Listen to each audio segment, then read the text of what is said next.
Shilajit, the ancient Ayurvedic medicine that claims to heal all ailments. Shilajit is an amazing supplement and has been in my life for years, and it's the #1 thing I've talked about on this channel that I've gotten the most positive feedback on. I mean, the stories some of you have sent me over the years on what Shilajit has done for you or someone you know is absolutely incredible, and it warms my heart knowing that I bring awareness to something that people are actually benefiting from. And I've covered a lot about it and how it works over the years, but I've never talked about how to take it, which is very important. So today we're going to answer these 3 questions. What form should I take? How much should I take per day? And when should I take it or avoid taking it, which is super important. Let's start with which form of Shilajit should I take? This can seem overwhelming at first because there are many forms of Shilajit: resin, liquid, solid Shilajit, powder, tablets, drops, and capsules. Each form has their own sets of pros and cons. Some are more bioavailable than others, and some are more convenient to take than others. But don't worry, I'll tell you which are the best forms to take and why, so you know what to get and don't waste any money. Let's start with the resin. It's the most common form we see pushed online. It's a very smooth, waxy, sticky paste. A benefit of the resin is that it's a very pure form. It undergoes very minimal processing. There's no buffers or fillers added in. It's highly bioavailable and lasts a very long time if stored away from heat or direct sunlight. The downsides are that it has a very strong flavor. If you've ever had Shilajit before, then you know that the taste is very unpleasant. It's smoky, dark, and just downright tastes like crap. The way you take the resin is by taking a small scoop of it and dissolving it in warm water. In my opinion, that's a drawback because you have to warm up some purified water and wait for it to dissolve before drinking, so it adds time to your routine.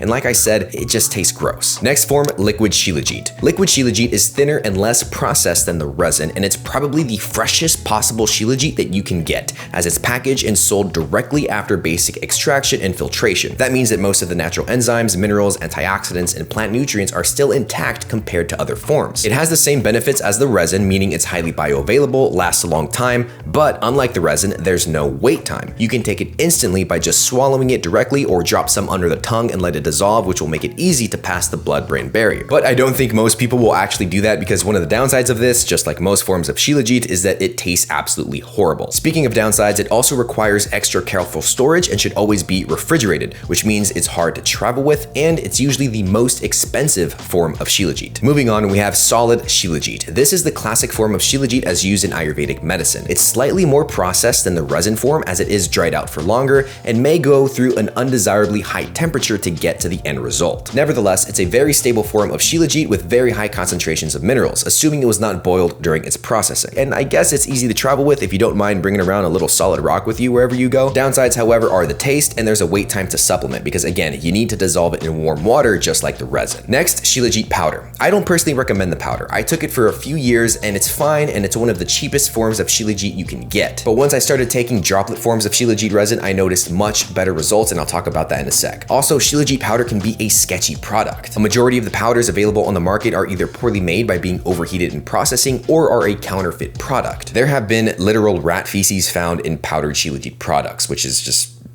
bad. Despite all that, a well-made powdered Shilajit is more concentrated than solid Shilajit, and it has more applications because you can mix it into smoothies, yogurts, teas, or coffee, which is what I did for many years. But personally, in hindsight, I would just steer clear from the powdered forms. But if you are interested, wherever you purchase from, make sure they have a third-party lab analysis of their product to confirm what's in it. Bouncing off of the powder, there are also Shilajit capsules. These are just powdered Shilajit put into capsules, and for all the reasons mentioned above, I would avoid these. Lastly, we have Shilajit tablets and Shilajit drops. Shilajit drops, however, are my favorite and what I take today and have been taking for the last few years. It's solid, pure, bioavailable, and minimally refined Shilajit pressed and shaped into a little pill form ready for consumption. These are amazing because they can be taken immediately with no wait time, super easy to travel with, lasts a long time, makes no mess, has no fillers or binders, and the dosage is already worked out for you, so there's no measuring required. Each tablet is 200 milligrams of pure, nutrient-dense Shilajit in the most easiest and convenient form to take. So if you ask the general consensus, liquid Shilajit is the best form to take as it's the purest product with the least refinement and processing. But which form is best for you really comes down to your budget and what's sustainable for your lifestyle. I would take the liquid Shilajit, but I don't want to deal with refrigerating it, measuring it out every day, mixing it in water, and dealing with the flavor. I'm lazy. Things need to be sustainable in our lives if we're actually going to do them on a regular basis. And popping out 1 or 2 droplets and swallowing them like a pill is just the easiest and fastest form for me to do it at home home or when I'm traveling. But another form may be better suited for you. My recommendation, all forms are great except for the powder or any forms made from the powder. If you want to know where I get mine, I'll leave links in the description for third-party lab-tested Shilajit products. These are brands I've been purchasing from and recommending for years, one of which I have a discount code for if you're interested. But you don't have to buy where I buy from. I just want you to be aware of the forms on the market so you can make an educated purchase, and wherever you do buy from, make sure they have third-party lab tests to prove to you that it's a pure product. How much Shilajit should I take? The easy answer, 200 milligrams once a day for adults is a good dose. But you can get more specific with this based off of your age, weight, and what your current state of health is. For example, if you're healthy and meet your nutritional needs and take care of yourself, you don't need to overdo it. However, someone who is nutrient deficient or elderly or their body just needs more support for whatever reason, they can experiment with taking more. When I was on my way from below average health to where I am now, I was taking 400 to 600 milligrams a day until I felt like I was in a place to maintain. I just listened to my body and took it down to 200 milligrams a day, which is where I am now, which is 1 Shilajit droplet a day. But check this out. One study was done where healthy adult men aged 45 to 55 took 500 milligrams of Shilajit every day for 90 days, and they had significantly higher levels of testosterone,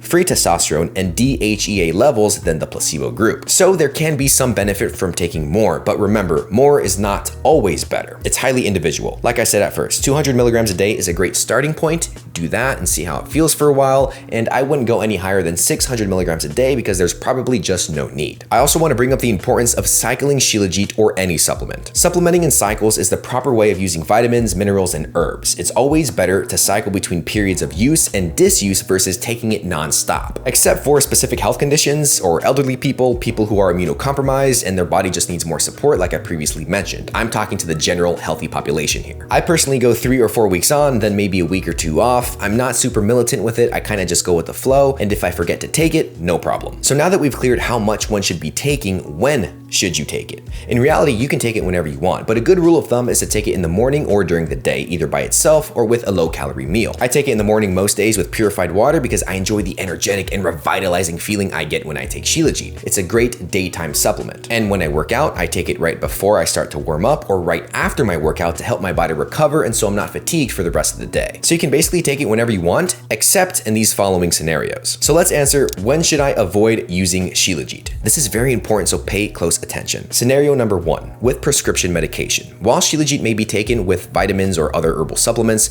you should avoid using it with prescription drugs because it may enhance their effect. So keep a 1 to 2 hour gap between prescription meds and Shilajit. Scenario 2, with tap water. Tap water is most likely chlorinated. Chlorine is a chemical that appears to react with other molecules quickly. It can form toxic substances when mixed with Shilajit or other organic supplements. Therefore, instead of using tap water, it's best you use distilled, spring, reverse osmosis, or carbon filtered water, basically any form of drinking water, purified, not tap. Scenario 3, high heat. If you boil or cook an organic product, it will lose some of the essential properties which it had in its raw form. This applies to Shilajit. So don't expose it to continuous heat above 165 degrees Fahrenheit. You can put it in hot tea or coffee right before consumption, but do not brew, boil, or microwave it. Scenario 4, alcohol. Taking it together with alcohol may produce an unusual effect. It may work like an energy drink that wakes you up. Other times, it may increase the level of alcohol intoxication. Basically, you get drunk really fast. Which, hey, I enjoy a good drink and a good buzz now and then. So you may be thinking, that's not a bad thing. Get drunk fast and save money. But it is not recommended taking the two together because it just won't produce any positive effects. So drink responsibly and save your Shilajit for when you're sober or getting rid of your hangover the next day. Scenario 5, allergies. Be cautious taking Shilajit with any products that may trigger an allergic reaction. Shilajit may have the potential to make the immune system more sensitive temporarily when initially consumed.